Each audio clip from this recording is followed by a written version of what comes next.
নমস্কার, আমি ডক্টর বিশ্বজিৎ সাহা বলছি। হোমিওপ্যাথিক ওষুধ দিয়ে আপনার রোগ সারান। ঠিক আছে?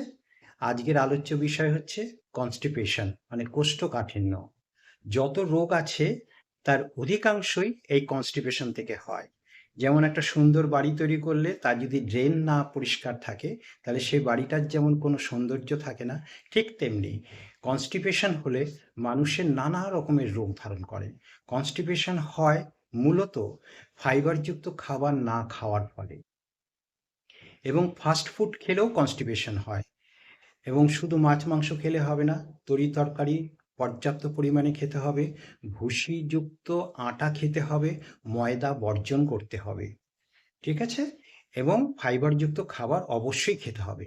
কনস্টিপেশনের আরেকটা কারণ হচ্ছে পর্যাপ্ত পরিমাণে জল না খাওয়া। আরেকটা হচ্ছে আমাদের পেটের ভেতর যে পেরিস্টলটিক মুভমেন্ট আছে সেটা যদি দুর্বল হয়ে যায় তাহলে আবার কনস্টিপেশন হয়। এই রোগগুলো সারাতে গেলে সাধারণত ডাক্তারকে বুঝতে হবে যে কি কারণে রোগীর কনস্টিপেশন হচ্ছে। আমাদের একটা খুব ভালো ওষুধ আছে, সেটা হচ্ছে হাইড্রাস্টিক্স মাদার।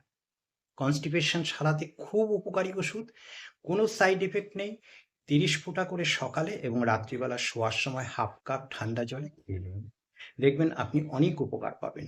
এইভাবে সুস্থ থাকুন এবং ভালো থাকুন। হরে